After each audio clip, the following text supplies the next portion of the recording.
Good afternoon. Instead of playing a game in English today, I'm going to analyse a game I played last night just to show that I actually can play some chess.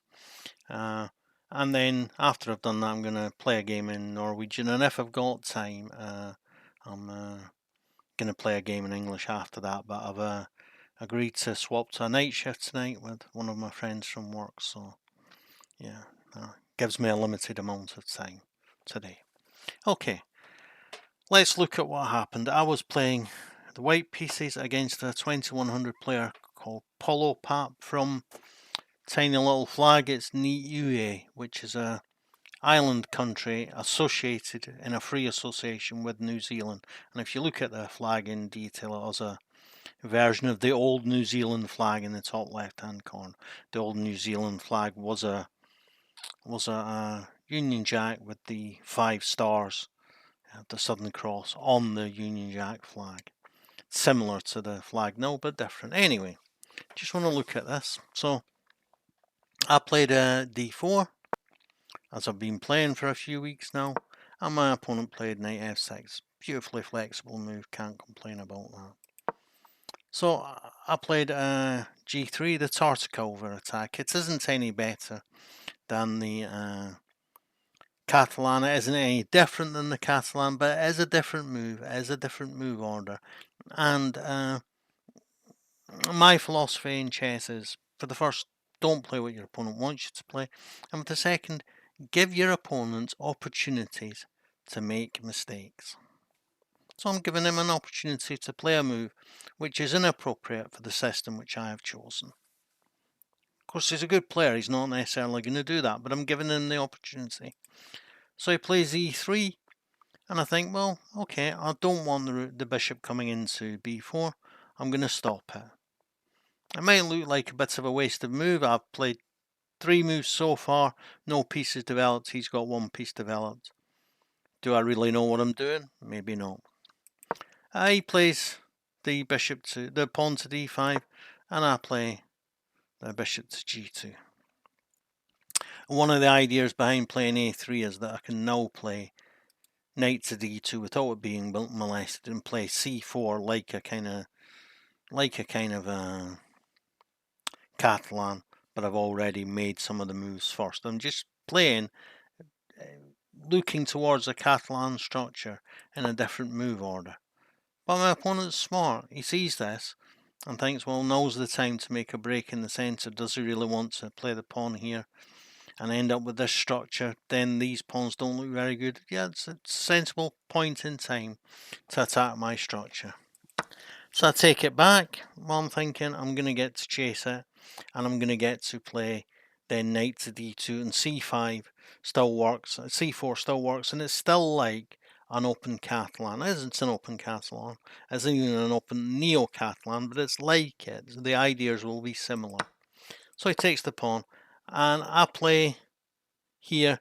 I don't really need to stop him playing bishop to d5 if I play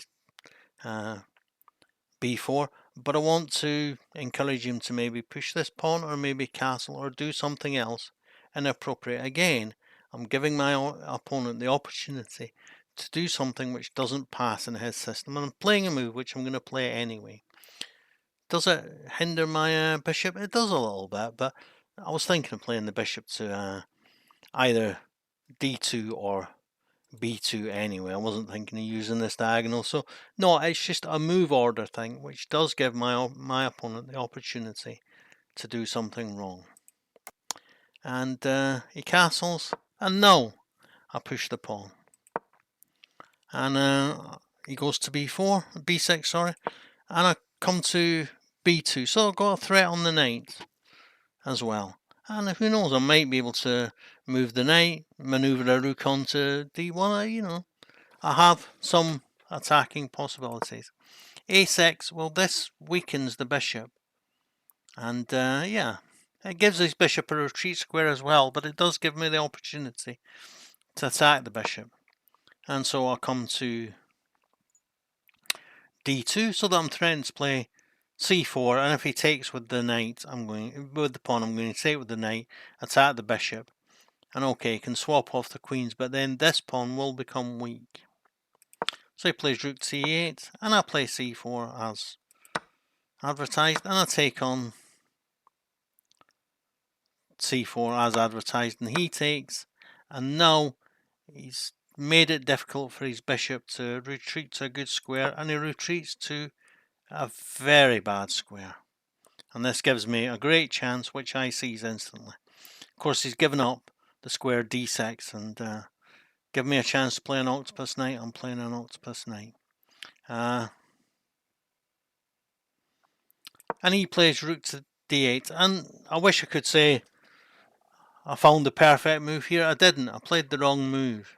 And I didn't even realise how wrong it was until I seen the review. So give yourself a minute and give yourself a chance to see if you can find the good move which I missed. Of course, I can take the bishop on c8, and if he takes back with the bishop, with the rook, great. Then I'll play bishop takes, and I fork these two bishops. And if he takes with the rook, I take with the king, and he can't then take the bishop. So I've got a free piece. So this is what I should have done, but I didn't see that. So I thought, well, I'll threaten the rooks, and okay, I'll take the pawn. He can't take the pawn because I take the bishop knight because I take it with the bishop, and the rook is pinned. But now he plays really well, despite his mistake, for a while anyway. So I've got the chance of discovering an attack on the rook, and he plays the knight b to d7, which is a good move. Yeah, and I play the knight here partly to attack the rook, but partly to stop it being check on d8. So he comes to b8 with his rook, and I come to e2. I'm thinking I can play at some point in time knight to e5, take with the bishop if he takes, play the king to e2 and play the rook to d1 or c1 to finish my development and be the pawn up, which I am now. And my opponent plays another terrible move. He just puts his piece on pre. And really, he's nothing to play for here. You know, I've even got things like taking the pawn here and attacking the rook, winning a pawn that way. Really, he should just give up. But, fair play to him. He fights on. The bishop comes. If the bishop could have come to b7, yeah, great. Then he's threatening eventually to play rook to d8. But I can't because I've got it covered twice by the bishop and by the knight. So, okay. So he comes to d7. I can take this pawn here and attack the rook, but I don't like the two pieces I'm giving up for that rook there. Even although I would end up the exchange up, I think I probably got better. So I can play the rook here, the king here, and then I can play rook either here or here and withdraw the king to e1 until later, until I've swapped off a few more pieces, and then the king is still fairly well centralized for the coming endgame. So he plays to d8, so that, he might have some ideas of moving the bishop to threaten the king. But I play the rook to c1 now. Doesn't matter, c1, d1, I can still retreat the king to e1. And I'm threatening now to play rook to c7, forking these two little buggers. And he threatens my knight, and threatens my knight. But my king comes out the way, and now my knight isn't pinned anymore. And I'm threatening to take his pawn here. And he plays bishop to a4, so that if I move my knight, he's got mate here. Yeah, smart. But I play the knight to c3, so that I open up defense for this square with the knight, and I attack his bishop. So he has to move his bishop out of the way, and now my pieces are in almost ideal positions. And the knight comes to e5, e4 even, and he comes to g4, and he's threatening the bishop, and he's threatening the pawn on h3. But I'm not bothered. I'm really not bothered. I go to b2, and the bishop is in an ideal position. If he takes this, I'm still going to play rook here, but I'm more likely going to play knight here first and attack the bishop on c2. So he takes the pawn. He can have that pawn. He's put his knight completely out of the game, and I get to attack the rook. It's difficult for him to defend all these pawns. If he moves the rook, of course, to here, then I'm going to attack the bishop. And he does move the rook, and I defend the knight first so that I've got this square to attack the rook with, whilst I'm still attacking the bishop. Now he retreats his bishop, and I attack the rook as advertised, and maybe at some point in time in the future, then g4 can attack the knight here. If I manage to play f3 first, then g4, then I've cut off all the squares for the knight. So I place c8, and I go for the fork, of course. And I take the bishop, of course. And I take the pawn. And now I've got 2 extra pawns here. I've got an extra piece here. And really, why is he playing on? So he attacks the bishop. Fair enough. And take up this lovely square so that I can then come here with my bishop. Force off the bishops. And he plays to b6, and I force the bishops off, and comes to d8, and now I'm looking to come here. When I come here, it's really difficult for him to preserve that bishop, and it also gives me access to the square e7 for my bishop if I need it. So the knight comes to e5, and okay. Great, I'm perfectly willing to swap that off. And if he takes the knight, then when I take back with the bishop, his rook suddenly has no place to run. But he plays knight to d3 check, so yeah, okay. He can definitely swap off for that bishop, not a problem for me. Oh, but he wins he wins the rook, of course. Of course, yeah, he forked my king and rook, but it doesn't make any difference because he is not stopping these 2 pawns. I'm in a position to move this knight and then attack the rook here where he hasn't got much place to go. He plays bishop to c7, but now I can just play c5, c6, c7, c8, and that's all she wrote.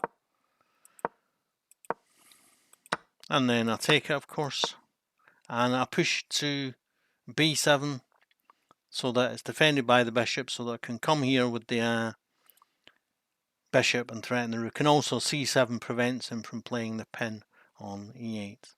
And he plays rook to d8, and I play the bishop, of course. He can take it, if he takes the bishop, then I get a new queen and pick up the rook as well. But the only difference is here he gets a pawn for the rook, and really, he isn't even in time to stop that pawn, and here he resigns. So I haven't reviewed the game yet. I will review it now and see what it says. But before reviewing the game, I'll just say what can we learn from this? Well, we can learn that even good players, 2100 players, make mistakes, and when they make mistakes, they get in bad positions. And in bad positions, it's easier to find bad moves than it is to find good moves. And you just have to keep doing sensible things. And even although he tried to get a counter attack and won the rook for the knight, it still left him with so little material that he couldn't do anything about my massive pass pawns on the queen side. Yeah, okay. So we'll take a quick look at the game review.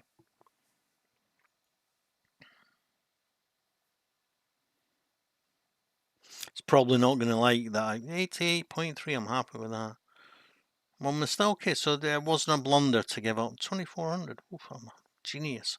It wasn't a blunder to give up the fork of the rook, so that's good. So start the review. Yeah, this is a boot move. This is a boot move. This is a boot move. This is a boot move. This isn't. It's an inaccuracy. It wants me to be getting on with c4. But I'm giving him the chance to go wrong. And yeah, this gives me the chance. Again, it's saying play c4. If he takes it, you swap off the queens, but you know, that's not my plan. I'm not saying my plan is better or as good as the plan the computer comes up with. It's not my plan. We don't have to find the perfect moves. We don't have to come up with the perfect plan. We have to find good enough moves and come up with a good enough plan. So, as I'd planned, I play c4. The b5, b4. But before playing c4, I'll play bishop to b2 and see the computer all the time is saying you should be putting that knight on f3. I'll say it now and I'll say it again, I'll say it many times. I'm not putting that knight on f3. That isn't my plan. My plan is to put my knight on f2 or h3 and keep open that long diagonal as long as possible so that it has to always be dealing with that threat. So yeah, it's a weakening. It's excellent. Best move, c5. Okay, yeah, I understand. But, you know, I hadn't thought about that. Now I play c5 and I'm very happy to swap off queens here. And he swaps off queens. And that leaves me threatening his bishop. And a7 is a really bad move. Gives me the opportunity to win their bishop. Great move. Nice fork. But then I don't win the bishop. I don't see that I can get away with playing knight takes bishop. And if he takes the knight, then I take the pawn on b7. And that way I've won a bishop. So I take the pawn. That's a mistake. But I'm still 2 1/4 pawns up. It's fine for me. And he's still in a really terrible position. So he brings his knight out. And it was good. It wanted me to play to that. You know, I'm not playing my knight to the sides of the board. I'm playing it central. Sue me, Stockfish. Yeah, Fish was right, of course, because from a5 I cover the important squares of c4 and c6. But okay, my plan was my plan and it worked for me. Yeah. Stupid move, because it leaves the knight hanging, and I don't miss that. You know, now I'm crushing it. The king comes forward to free the rook. Maybe I should have played pawn here to prevent the knight from coming to g4. I can see now that that was probably a better move. Says c1 is best. Okay, and now he threatens I should be playing the knight here. And I retreat with the, it's excellent, but the best move was to force off the rooks. Yeah, okay. And that way threaten the bishop. And the bishop doesn't have anywhere to retreat where it can't be taken. Yeah. Yeah, so we'd have to go here and then attack with the rook. Yeah, okay, I understand that. But I didn't do it. And the knight comes to c3. Again, it's saying you should be playing knight to c7. Fair enough. And I double up my knights. Centralisation again. And he attacks. He's winning himself a pawn in this way.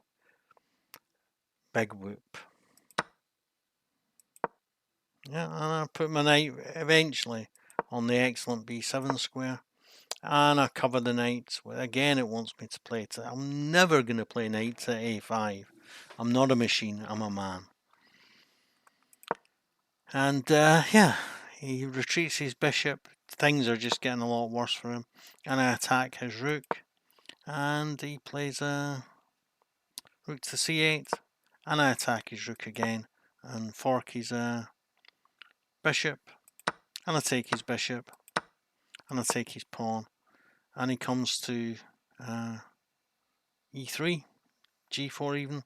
Looking at the e3 square. And the bishop comes here. And I play the knight to